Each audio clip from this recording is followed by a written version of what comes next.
That he had a native band in his family and in his compound called the Umuabo Dancing and Singing Band.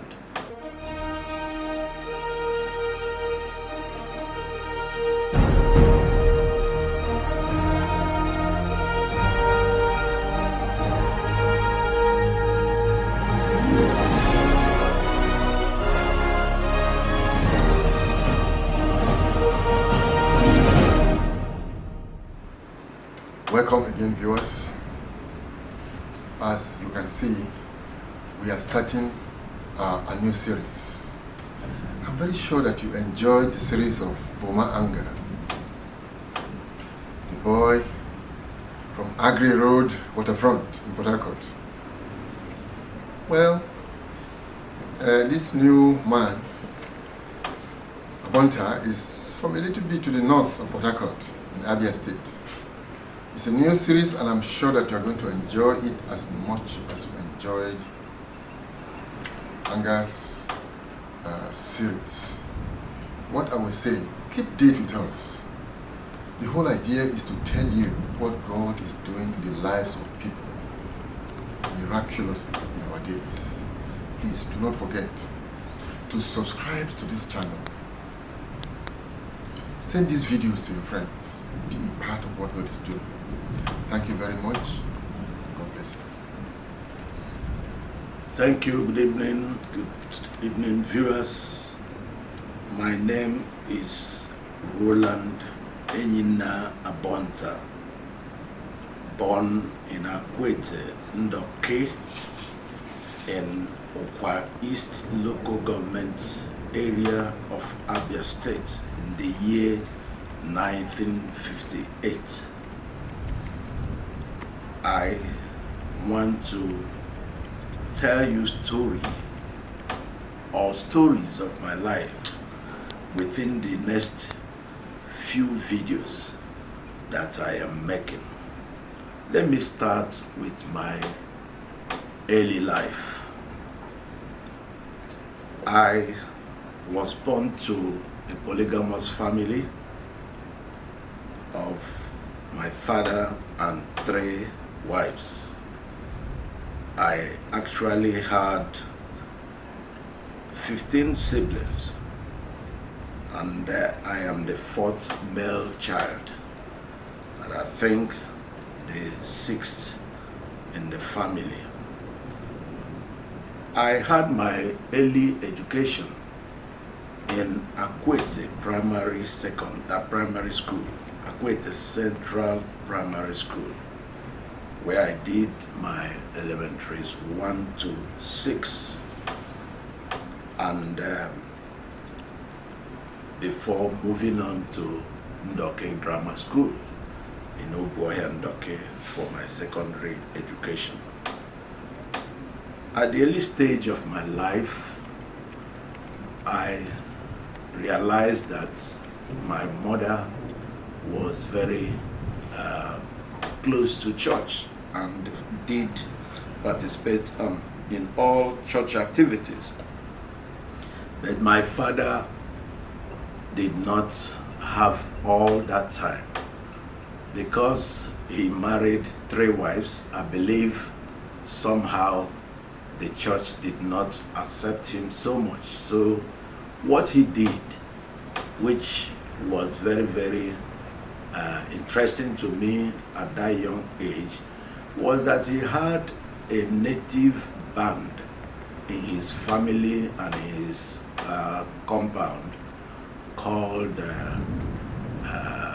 the Umuabo Dancing and Singing Band.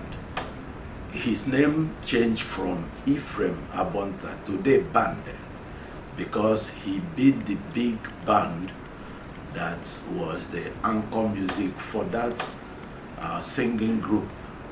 And so on Sundays, rather than go to church, he will start early in the morning and his blood relations and friends will gather.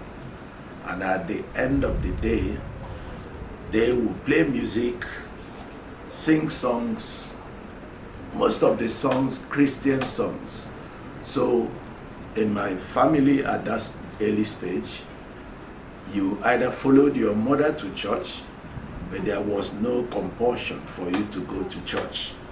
But there was something about me that I was also attracted to the church.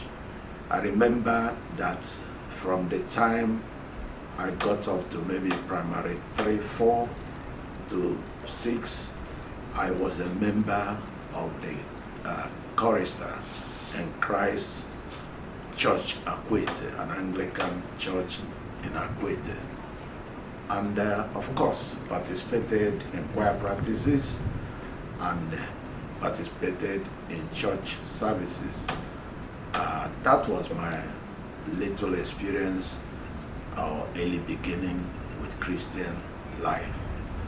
But nothing too strong, no compulsion from any family authorities to say you must go to church. So my other siblings were at liberty not to go. But for me, I strongly believe that something more than me was pulling me close to church and close to God.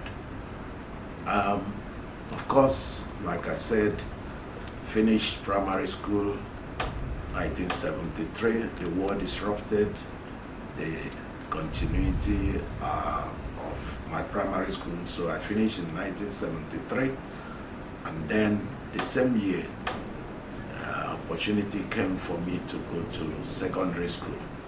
But it was also a serious decision and debate in the family whether I should be the one going or my senior brother, who was also ready then to go to secondary school. My father made a choice, wanted me to go to secondary school, and my mother insisted that her first son, called Samuel, must also go. So at the end of the day, we were all allowed to go to secondary school. So that was my early beginning.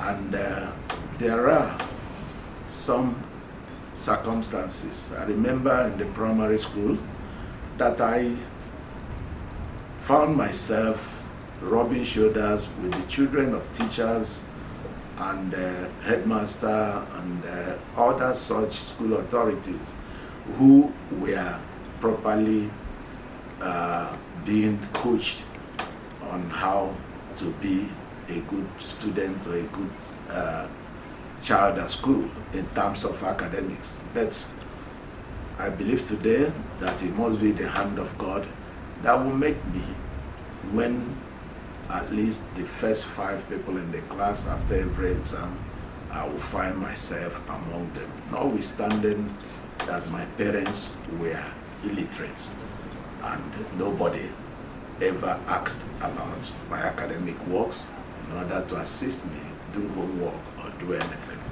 But today I know better that there was a secret hand of God upon my life that was assisting.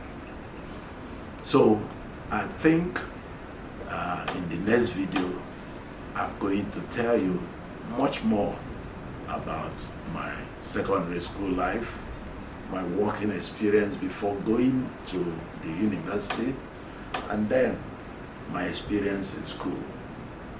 Thank you. Ladies and gentlemen, it's me again.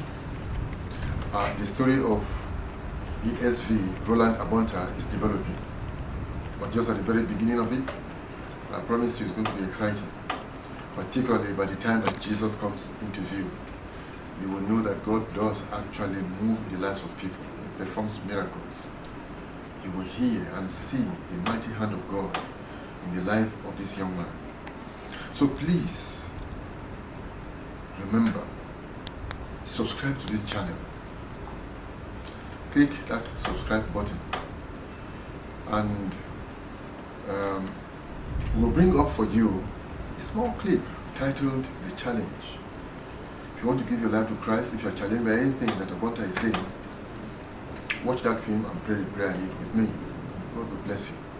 Please do not forget to send and forward these small clips to your friends. You'll be helping evangelizing the world. Thank you very much and God bless you.